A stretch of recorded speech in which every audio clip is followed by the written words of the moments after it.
Hi there. So, imagine that the hustle you've been grinding away at finally pays off, and you're on your way to scoring millions, maybe even billions. Well, some guys in Africa have done just that. Some of them even starting from very modest beginnings. So, how did they get there? Here's a look at Africa's top self made billionaires. All right, at number 10 is Jim Obia, the reputed godfather of Nigerian banking. He's 60 years old and is worth 900 million US dollars, according to Forbes. Now, why not add him to the Billionaires Club, right? Now, he went the regular old traditional work route, eventually creating Zenith Bank, the second largest company in Nigeria, and today the largest bank in West Africa.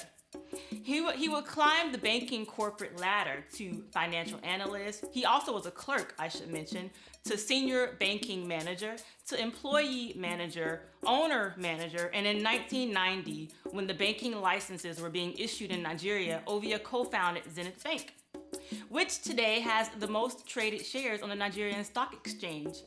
Now, in 1995, way ahead of Nigeria's internet boom, he founded a company called Cyberspace, paving the way for his telecommunications company Visaphone.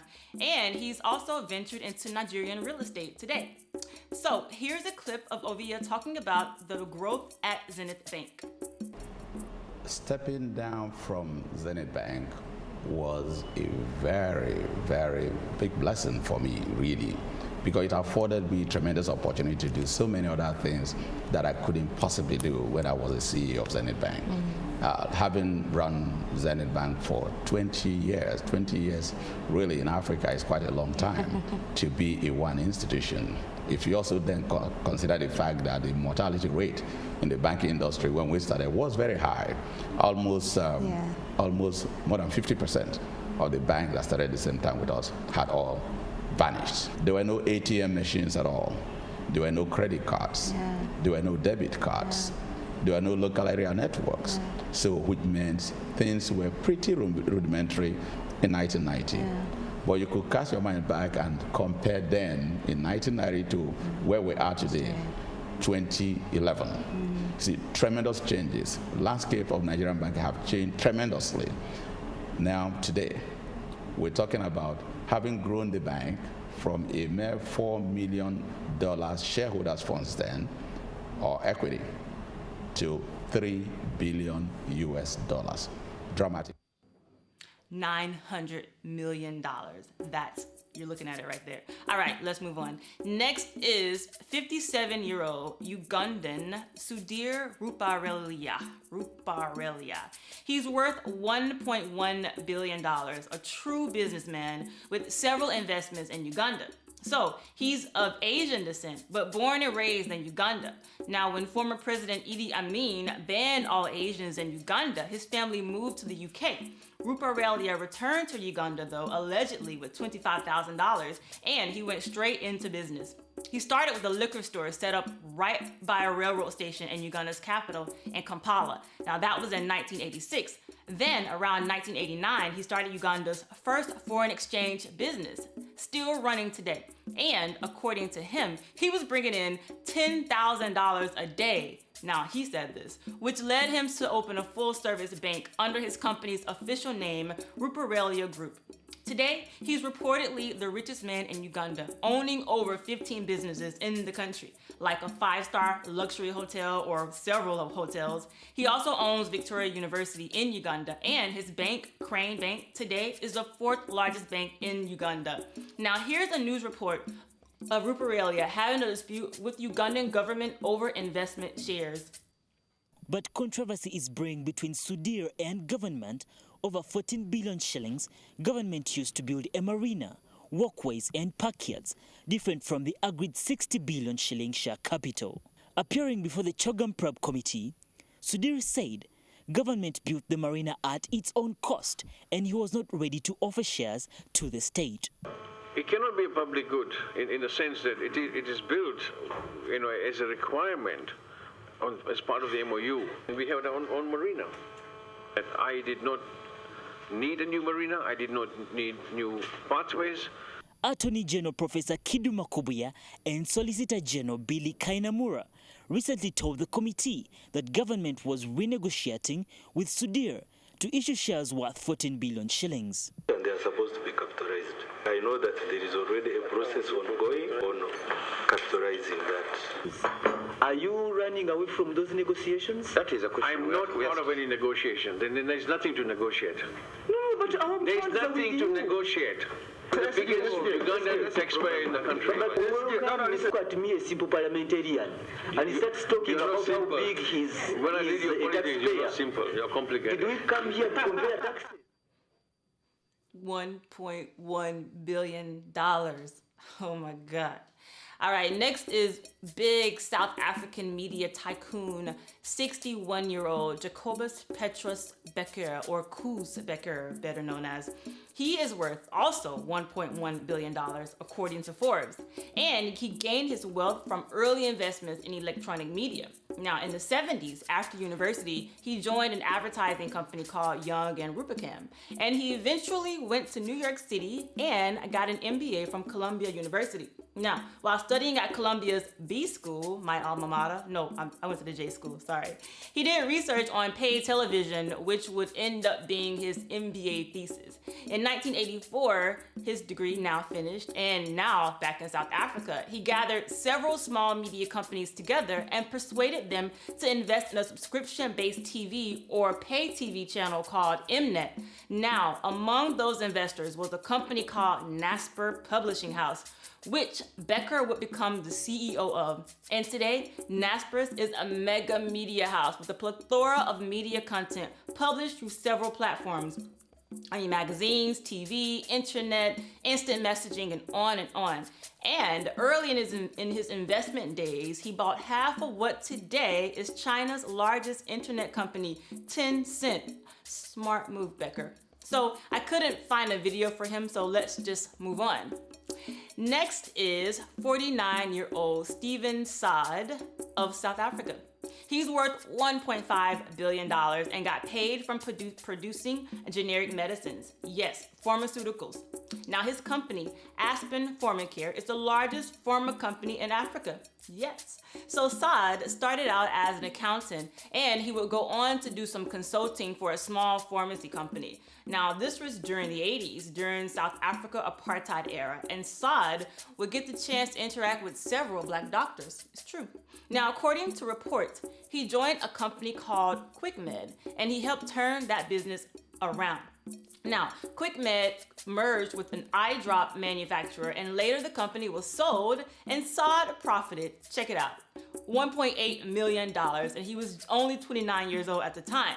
Now, he used the money to buy a private tertiary college in South Africa, which he also later sold, and finally, Aspen Pharmacare was born. Now, today, Aspen has factories all over the globe, and they're reported to be a top manufacturer of generic antiretrovirals, the HIV/AIDS drugs. Now, here's Saad talking about Aspen's revenue results.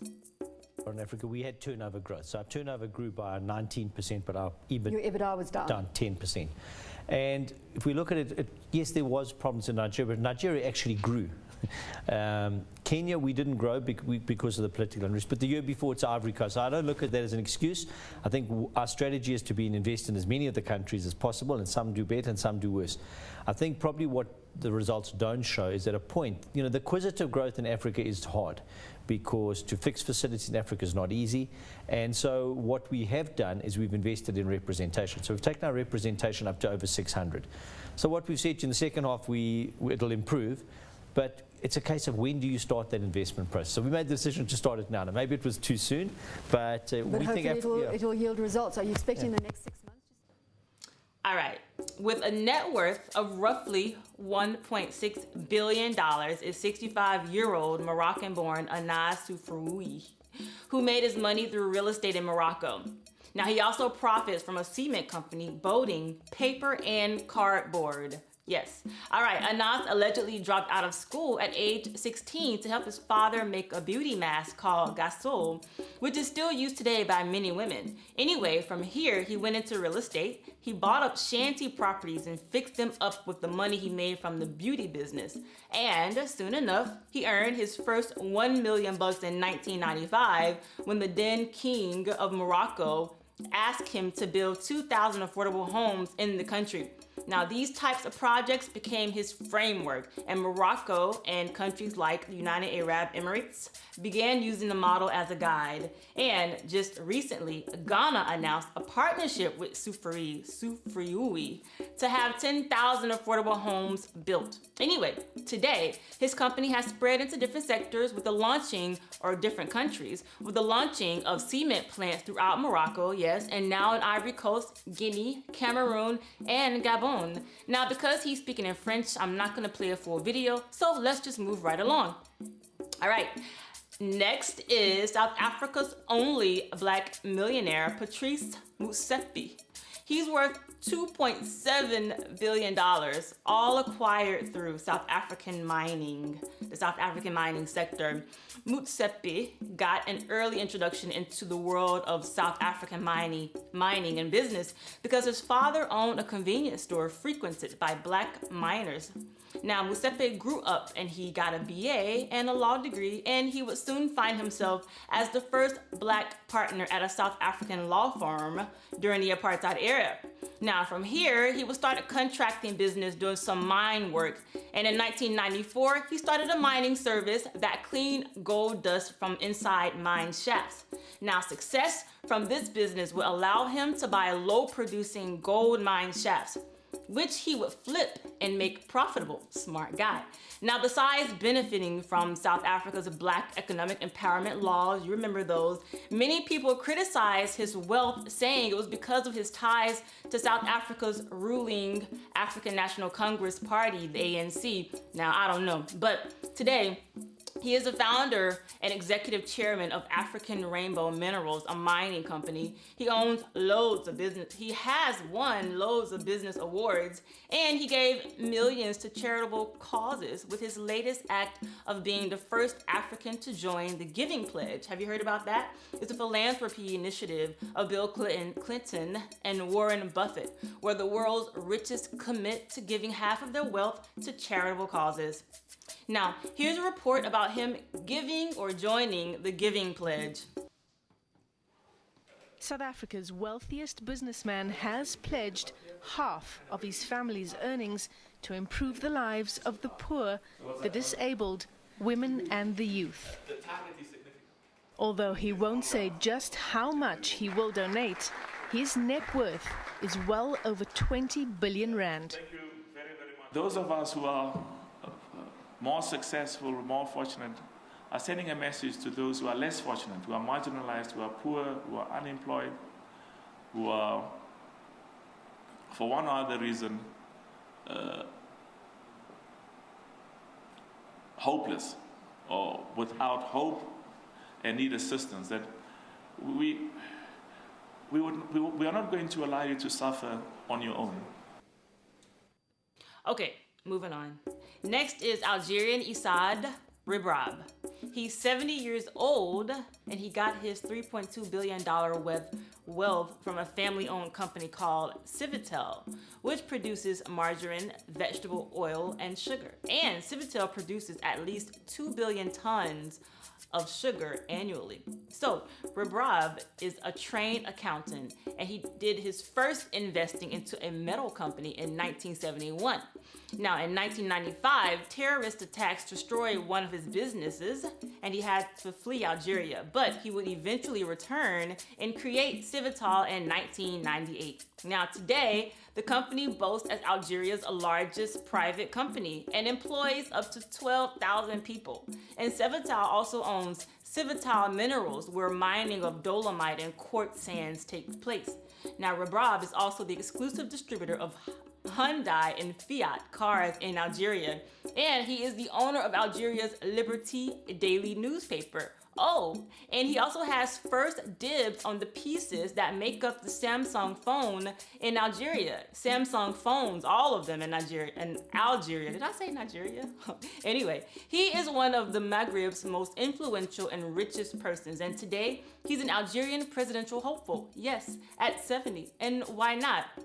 Anyway, here's a look at the Civital Empire. It's in French, but just check it out. Notre complexe trafique du sucre de canne et des corps gras alimentaires. Il est doté de silos de stockage portuaires d'une capacité de 180 000 tonnes pour le sucre et les céréales.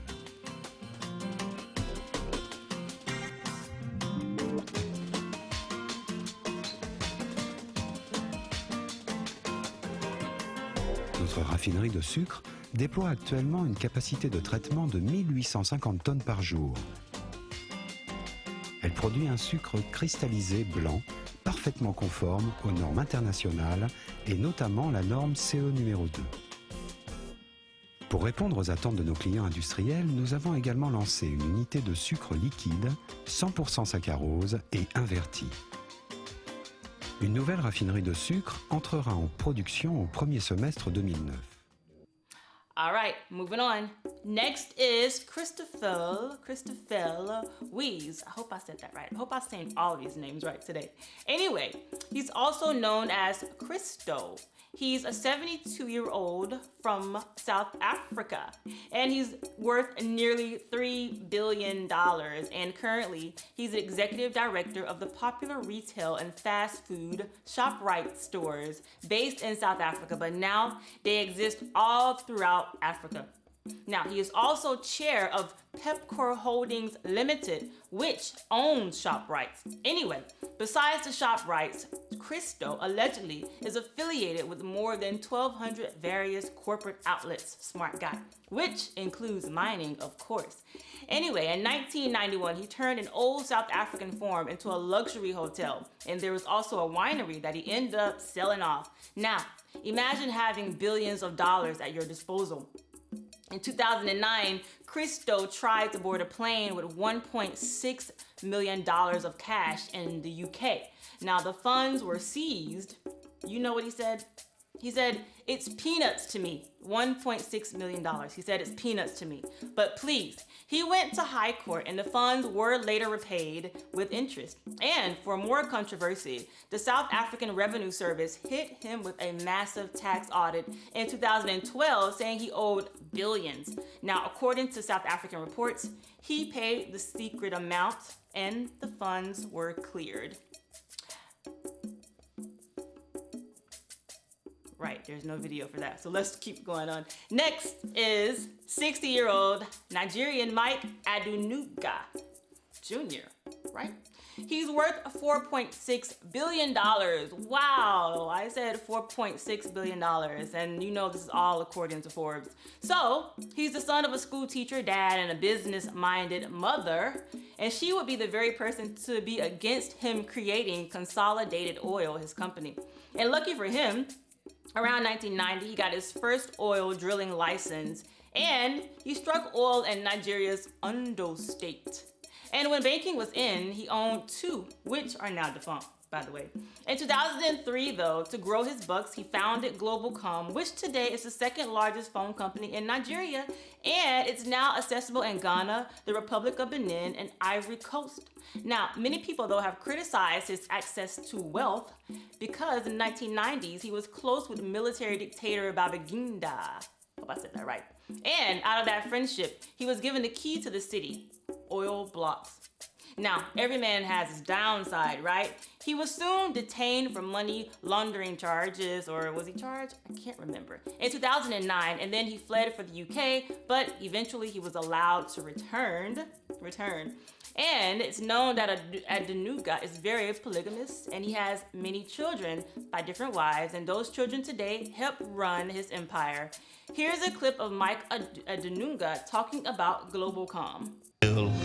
Excited because today we are looking at a major step change in Nigeria. I promise you, things are never going to be the same again, because now the Glow 1 submarine cable has arrived and linked in seamlessly with our 10,000 kilometers of fiber optic network. Now is the time when we can provide our country with clearer lines as well as high-quality internet bandwidth to any global destination at really affordable prices. I promise you, no one else can do this because no one else has the submarine cable to Europe and on to America connected to his own massive national network. Yes, sir. This is the time when we as Nigerians can start to compete with the rest of the world on an equal footing. All right, so finally, the richest black man in the world is 56-year-old Aliko Dangote of Nigeria. Yes, he's worth over $20 billion. Wow, right? He says he was destined for business, and lucky for him, he was born into a wealthy family in northern Nigeria where a successful business empire was already in existence. And at 21 years old, his grandfather gave him a $3,000 loan to start a small cement trading business in the late 70s, which was smart because there were lots of construction going on in the country at the time. Now, he was doing good in the cement business, but he would soon start looking at getting an import license. Yes, he would also spend loads of time in Lagos learning from his uncle, going around with him on business meetings. You know, his uncle also had connections with the military government then too. Anyway, Dangote would soon start his first company, Alco Company, where he would provide imported commodities and cement for big construction projects in the country. And things just shot straight up from there. Today, his group, Dangote Group, owns a flour company with cement and sugar being its most profitable. Now, here's a clip of Dangote discussing growth in Nigeria. In Nigeria, I think, yes, corruption maybe was actually part of it for not creating that middle class. But if you look at it, power alone can create a lot of middle class in Nigeria. Power, by us just having power. So if the government fixes power in the next 1 or 2 years, you see quite a lot of people coming from the poor segment to that middle class segment. You know, there was a study by, I don't know whether it was Goldman Sachs, by one of the firms, saying that if Nigeria can have one additional hour of power, our GDP will grow to 9%. The potentials here, they are enormous. All right, so that's my list. And what did you learn? Let's review quickly, right? Find ways to get your business growing. Yes, just do it. And no matter what, invest. That's what I got from it. Also, a little education won't hurt. And thanks to Forbes for creating that whole list of Africa's top richest guys. Anyway, are you currently working at your own business in Africa? What are the difficulties or successes? Share it with me. I want to hear from you. Email me at thebreakwithtracy@gmail.com. I'm on Twitter too at @thebreak_Tracy. And you can hit me up on Facebook. Just type in The Break with Tracy and you'll find me. Thanks for watching.